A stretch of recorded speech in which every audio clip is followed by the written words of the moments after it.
got a little more energy today than usual. I guess the board meeting is over, but they have a board briefing after the board meeting. So let's see what this is all about, ladies and gentlemen. Today we're having our first board briefing of the new year, and it's an update on TRIMET's business plan.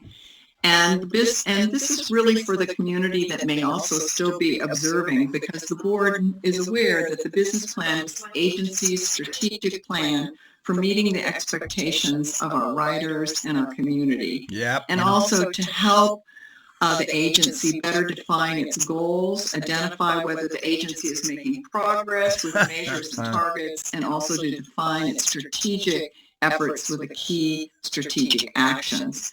So every year, the 5-year plan is updated to keep us focused on connecting people with value. I don't think this was published with the board materials. Let me take a look over here and see if it is. I don't remember seeing this with the board. You know, this new website they have here makes it harder to find the Transparency Center, because now you have to click up in the right hand corner. There's a little menu thing there. So it's not quite as, wait a minute. Well, it's not quite as convenient, but you know, I found it easily enough. Oh, maybe they do have it here. Board briefing? No, they don't have. There's nothing here on the board briefing. All right, so there's no documents that I can read, so let's listen to what they say. It's a half hour. Let's see if we can get valued mobility options that are safe, convenient, reliable, accessible. Safe, convenient, reliable. None of them apply. Yeah.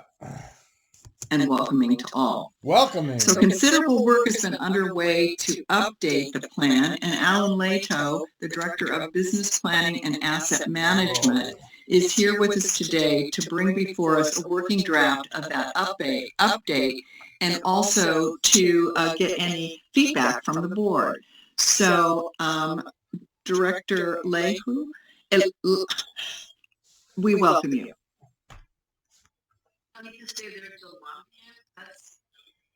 Thank you very much, President Simmons, and directors. Happy to speak with you today and share our progress on the business plan. I think you did the introduction. You said just about everything that could be said, but just to reiterate, especially for those who haven't been through the cycle before, the business plan is a 5-year strategic plan that lays out those strategic actions that the general manager, the executive team, the staff, with direction from the board, believe we need to take on and tackle to make progress. And what we typically try to do is actually have a draft in January and a final in March, so that we are just ahead of the budget, because I think, as you know, you will see the draft proposed in March and the final in May. We are just a little bit off. We are sharing the sort of strategic first parts of the plan with you and looking for some feedback from all of you at this meeting. And then at the next meeting in February, I will be bringing the draft business plan for your review and comment. So here we have our typical bureaucrats in their little bureaucratic bubble coming up with stuff that doesn't mean anything. Well, listen to it anyway. So what you had in your board packet, starting, if you're looking at the electronic version on page 61, was just some excerpts from the current draft of the business plan that lay out the sort of fundamental assumptions and background, and identify strengths, weaknesses, opportunities, and constraints, and identify strategic priorities. And this helps set the stage for our final crafting of key strategic priorities and looking at how we implement our goals and objectives for the year. So what I intend to do is just briefly talk through these pages, just hit the highlights. I'm certainly not going to read them to you. And then ask for I'll probably go through the whole thing and then ask for your feedback on, do you feel we've hit the right spots? Are there any major issues that you feel we are not addressing with these, which set up, again, our ability to look into key strategic actions and our goals and objectives with more detail. And I'm happy to take questions at any time, but I'll just go ahead and dive in now. You can see, I think on the screen, the first of the pages, and this is the description of our purpose, where if you sort of think about what TRIMET is doing, we're providing transit service, we're providing mobility. What are the reasons we do that? What are the fundamental core benefits that we are providing? And that is supporting our economy and providing equitable opportunity. How does well, you give jobs to people. Yep. I guess that's supporting the economy, I suppose. Helping to ease congestion and give people other options. Providing mobility for those with fewer options. If you're too young to drive, or if there are other things that get in the way of you being able to or wanting to drive, we need to provide mobility for so many people who don't want to have to drive, especially in their car. Well, you're a long way from that, folks. You've done exactly the wrong thing if you want people to not drive. You cut your service. You allowed a labor shortage, which I think was intentional. Everybody's using it. Oh, there's a labor shortage. Nobody wants to work. I don't believe it. It's a salary shortage. We all know the truth about all that. Car by themselves. Help shape the future of our region with our service and our projects, and to reduce emissions and support environmental sustainability. So all of those things are positive benefits that we bring to the region and help inform how we think about our goals and objectives and our vision, mission, values. So Brent, you could go to the next page. This is for all of you who have even flipping open the business plan, you're likely to have seen this already. This is up in all of our conference rooms. There it is. They have that in every one of their conference rooms, their vision, mission, values, goals. I've been following this long enough that I've seen multiple versions of this. Changes. Every time they get a new general manager, they come up with their own little ideas about how they want things to be.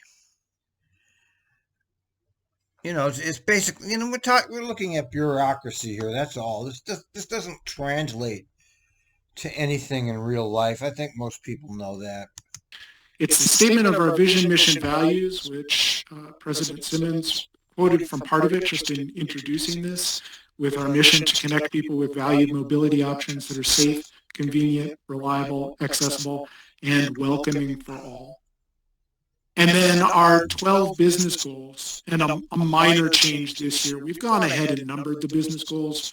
We had steered away from doing that for fear of giving the impression that there was a single goal that was more important than every other goal. And that's not really the case, but numbering them helps us understand which one we're talking about, and just makes it easier for us to focus.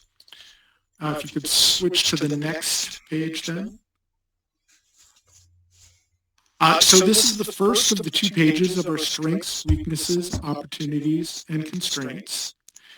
And we've broken this down, as many organizations do, to understand, well, what do we need to be looking at? And there are, especially in a time like now with the pandemic, there are plenty of challenges, but there are also opportunities, and we need to look at open-eyed at our strengths and weaknesses. They're stated here, but if we think about, or I'll just mention a few of those, a mission-driven work, and our employees who really care about what happens and really believe in our ability and our need to serve our communities and all of our customers and the region as a whole. Do you see that? Linda's cat's away. We interrupt this program for a special alert. 49 is 1 PDX. southbound. I have a guy on my train who came up behind me when I was talking on the phone standing next to the train and put his arms around me and tried to push me on the train and said, let's go, let's go. And I kicked it out of his arms and told him not to touch me. And, yeah, that's not allowed. And there's nobody around to even stop anything like that. I'm not sure what to do. That's why I'm saying to you, yeah, that should not be allowed at all. 916. And you said that was on the West Anderson Bridge? That's where we are right now. We're going to walk up to the stand. Yeah, that's just been a alert from TRIMET headquarters in Massachusetts. Oh, we got another alert. Hold on. Copy. So he made physical contact and he pushed you onto the train? Contact, put his arms around me and tried to push me onto the train. Said, let's go, let's go. I have no idea who he is. I've never saw the man before in my life. And yeah, that should not be allowed. Some stranger come up and touch me and try to put me on my train. No, it shouldn't be allowed, should it? This has been a special alert from TRIMET headquarters. Oh, Jesus. You heard the example of the hot fast pass, the high adoption rate and high usage of that. And we're getting support from our federal and state leadership. On the weaknesses, we're still working on the consistency of the culture of safety across the entire agency. There are, of course, economic impacts, as you just heard, from the pandemic and from the reduced ridership and fares that are things that we need to work through. And then if you go to the next page, our opportunities and constraints, there is still strong public and jurisdictional support for... All right, another alert. Sorry, we have the alerts. We must take care of these alerts. 49, believe, that does sound like a possible assault. I can get police rolling that way if you want. Well, he let go, and then he sat in the train, and when I walked by him, I said, don't ever put your hands on me. And he said, okay. So, I don't know what to do with what I said, so that's why I'm telling you. Okay, I copy. I just also want to just confirm, you don't need any medical attention either? He didn't hurt you at all? No, and I don't think to hurt me was his intention, but it's still, I don't like people, strangers' hands on me. Yeah, I don't blame you. I don't either. Okay, what do we got here? Jesus. Public transit and for more.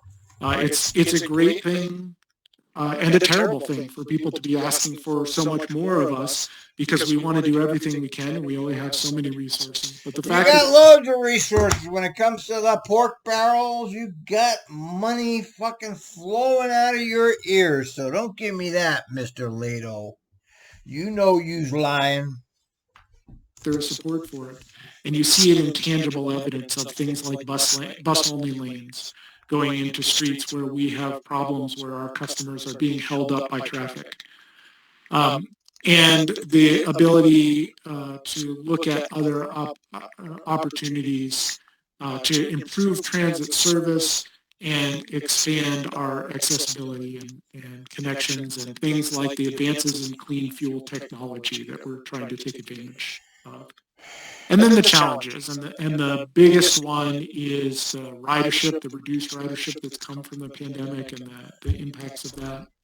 But there are others in terms of things like traffic is almost back to where it was, so we're seeing those congestion impacts on bus travel times, which our customers experience as delay and uncertainty in all of their trips. And looking at the other impacts from outside that we need to work through, including the same things that everybody else is working through, like the worldwide supply chain and human resource challenges. If we could go to the next page then.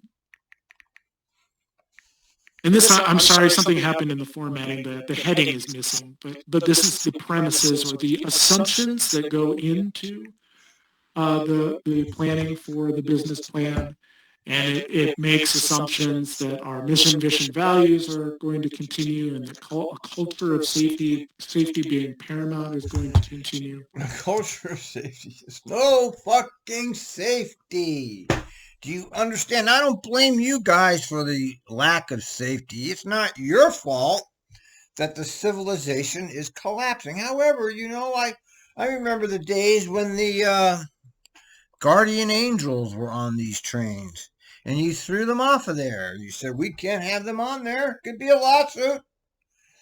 I mean, things used to have more protection, and you got rid of it all in your neoliberalism. And now look where we are. Dysfunction, cutting service. Your max breaks down 2 and 3 or 4 or 5 times a day. This is a joke. And that we need to focus in on equity. But in addition, also, the growth will continue. People continue to move to Portland, and we need to respond. That the economy, though our picture is not perfect over time, we make some assumptions about the economy recovering and growing over time, and continuing to do things like maintaining our bond rating, which is essential for us. Maintaining your bond rating. This is how lost we are as a society. I mean, come on, man. What the hell ever happened to our world? How did this happen? How did we get so collapsed to the point where we are now? I just don't. I can't quite understand how we got here, man. It's just like one day we got here. It's like here we are. End of time. You have the elites, all of these people, and then the 90% of us, or the 80%. I'll say the top 20% are in the elites. The top 20%, the bottom 80% are subject to the elites. To be able to make investments in the future, that we will continue to respond to changing demographics in terms of service, that we need to work on reducing carbon emissions, and all the other statements that you see there. Brent, if you could move to the last one, the strategic priorities. So this is something that we definitely update. The strategy map, for example, the pyramid. All right, let's just read this because he's not going to read it. Strategic priorities, ridership, listening to the community. Yeah. Learning new travel patterns. What? There's no new travel patterns. Okay, bring back the bus service. Recognizing the needs of riders. Frequent, reliable service. More buses and trains. Working on accessibility. Okay, we'll go with that. Sustainable budget. Deliver safe and reliable. Yeah, you don't do that. Uninterrupted maintenance. You don't do that. Asset management replacement. Expand revenue options. Improve relationship with ATU. Enhance onboarding. Focus on recruiting, retention, advanced development opportunities. Key performance measures. Uphold accountability. This is bureaucracy. This doesn't mean anything. And of course, your equity. You always have your equity because they have to have that. A couple of tweaks in wording, but that really stays stable year after year. This is the 6th iteration of doing a business plan, and making sure that we are aligned. And this is perhaps more than ever a firmer attempt to really hone in on a relatively small number of strategic priorities and allow that to focus us. And we've taken this from previous discussions with the board. We've taken this from some input from President Simmons and Director Irish Bauman in talking with them, and in pretty in-depth discussion with our executive team and with other TRIMET employees, and paying real attention to what we're hearing from the public in engagement and from our stakeholders as well.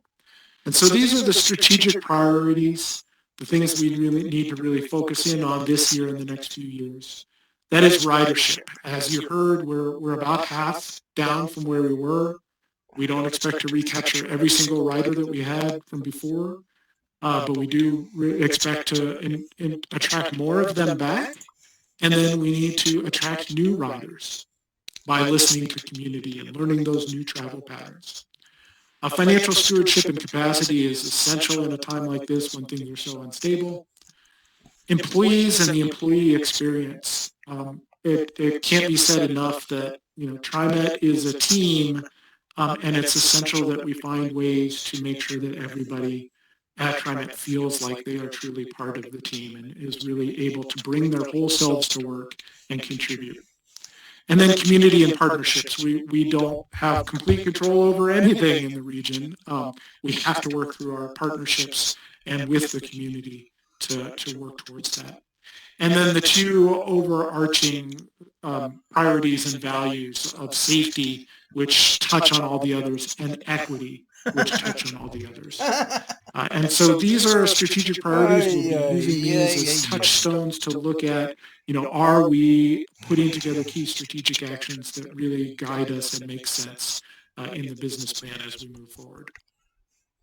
And with that, I've gone through the materials that you see here. I'm happy to take any comments or questions or advice or directions on this.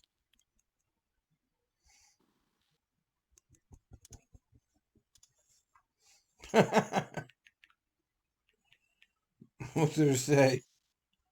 President Simmons, I'm not seeing any hands raised at this time. Oh, actually, I apologize. Director Bauman has just raised her hand.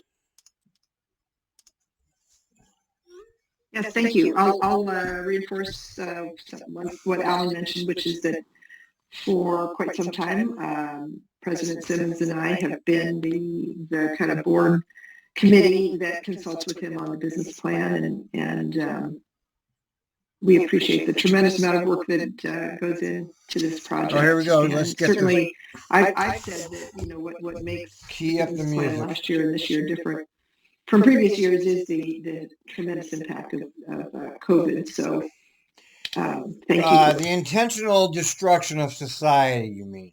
Okay, let's just get that straight, because that's what it really is, okay? So where's the... For focusing on that, the impact on ridership in particular, as really shaking up how we have to think about our priorities going forward. But anyway, I just wanted to say I appreciate all the good work. And yeah, great work. Great bureaucracy. Me. Great bureaucracy. Yippee for you. Thank you very much.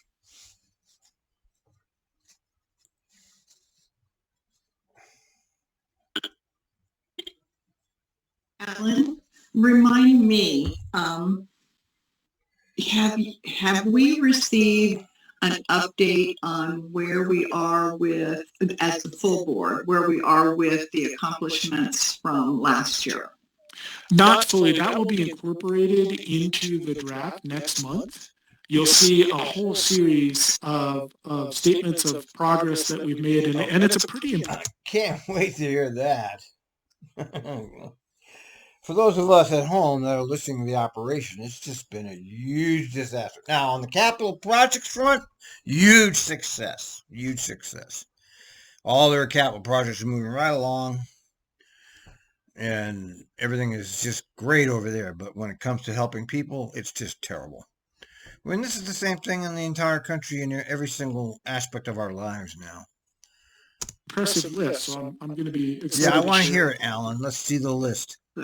Thank you. Look at here.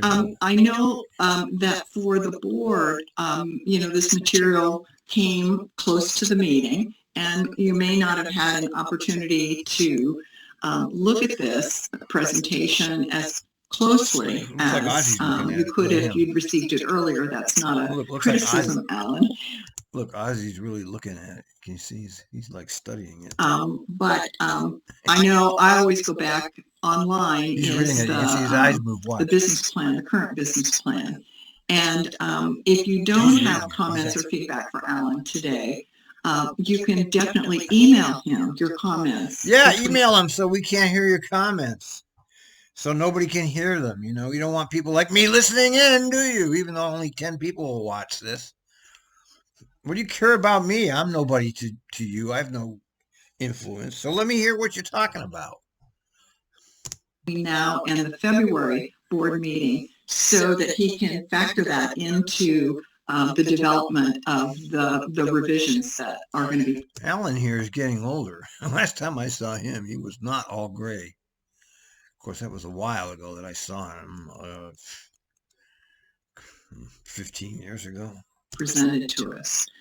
It's quite a detailed document, and it requires quite a bit of thought and time. But I remember prior to when the agency didn't have a business plan, and it's just such an important document, as you can well appreciate, in terms of bringing the agency totally together, understanding the total scope of the work that we need to do and what the priorities are for the full agency, not just by department to department. So I want to appreciate, show my appreciation, Alan, to you and all of the folks that contribute to the development of this document. I just appreciate it. Thank you. Thank you very much. I certainly, help organize this and end up being the lead author, but it is a labor of many people at TRIMET. There are, not just the executive team, but many staff across the agency, including those who are engaging with the community to make sure that we are reflecting the needs as well as we can. So I don't want to preclude anyone from making any additional comments or feedback on this, but if there aren't any, we can adjourn and look forward to seeing the full revise with the accomplishments in February. Yeah, I can't wait to see it myself. Right, folks. Alan? Absolutely, and I'll just reinforce what you said. I'm happy to take comments, questions. I'm happy to talk through any piece of it, any thoughts. He's got that lemon in his water. Email or phone call, whatever you prefer.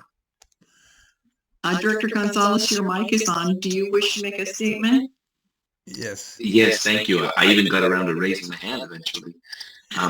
I simply wanted to acknowledge that so much of this work in previous updates has included a strategy conversation, and I didn't know if that's still the intent moving forward, seeing that we do have new board members, to combine annual updates with a moment to sit back and reflect on the strategy itself. Is that in the docket for the year? Well, essentially the strategy or the kinds of input that we're often able to do at the fall meeting, I'm looking for those kinds of comments now. We will be returning to our normal schedule for next year, I believe, so that in the fall we'll have that strategic conversation with the board. It just got precluded by pressure of so many other things as well this fall. But now is a great time to bring up any issues or content along that line. Thank you for clearing that up. I encourage our board members, especially those who have joined us more recently, to take a look at this document and to reflect on how it helps answer the question for you, where TRIMET is trying to go eventually. This is in part helping us set our North Star for what kind of agency we want to become. And when push comes to shove and we have a lot of things driving our attention and our resource, what are the things we go back to ensure that we are going to the right place? So I encourage those folks on the board to look at this and ask themselves that question. This is a good time to bring some feedback forward. And I do look forward to us being able to interact in a room, in a live format, over some of these subjects. Thanks so much, Alan, for the update. Thank you, Director Gonzalez. I really look forward to being all together and having to have that conversation as well. But happy to take those kinds of thoughts at any point. And I should probably just reiterate, we will have the draft next month, which includes the key strategic actions. But during the month of March, we release it to all of you, of course, but to all of TRIMET employees and kind of do my best to make sure everybody's aware and has time to look at it, and to the public as well. And we look for comments during the month of March and make sometimes substantial changes so that we are able to incorporate those in the final in April. So we're very deliberate about making sure that we can incorporate additional thoughts after people get to see the draft intact. I might, if I could, add one other piece of content, but only after we're done with the business plan piece. I'm not seeing any hands raised. So why don't we conclude our conversation on the business plan, and Alan, you get to have the closing comments. Thank you. This is just a little bit more information. I believe it was Director Way mentioned the Afro Village PDX effort to try and recycle one or more light rail vehicles. And I've been involved in that, and we've been, a number of different TRIMET employees have worked with them. One of the things, if you are not already aware, they built a plywood replica of a light rail vehicle as part of sort of visibility of the effort that is now a dining shelter outside of a restaurant in Northwest Portland called. Yeah, remember we have some pictures of that. It's pretty funny. Everybody Eats PDX. So at I believe it's Northwest 10th and Davis. If you walk by there or drive by there, you will see a dining shelter that literally looks like a TRIMET vehicle, and they have actual TRIMET vehicle chairs in there that we salvaged from our oldest vehicle that is no longer in service. So it's been a fun partnership, and we're really looking forward to their being able to identify a location where they could actually use this. Wonderful. That's marvelous. Thank you for giving us that additional glimpse into that particular project. Thank you. Absolutely. So are there any other comments before we conclude for today? Not seeing any. I wish you all a wonderful day. It's still bright and sunny out for those of you who have access to the outdoors. And please be safe. And I look forward to seeing you maybe in person sometime soon. But until then, this is our only platform for communicating. So thank you so much.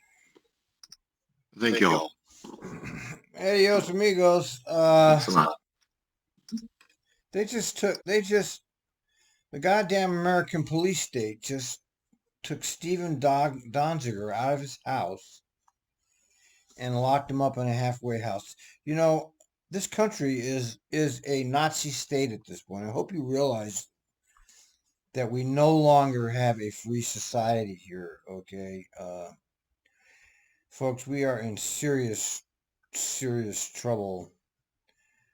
I hope people are tracking a little bit of what's actually happening here. I mean, they have us all distracted, fighting with ourselves about Trump, Biden, vaccine, no vaccine.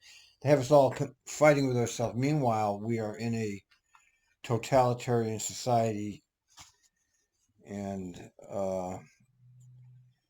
it's really sick, man. I can't believe what's happening. Oh my God. It's just shocked me. Over and out.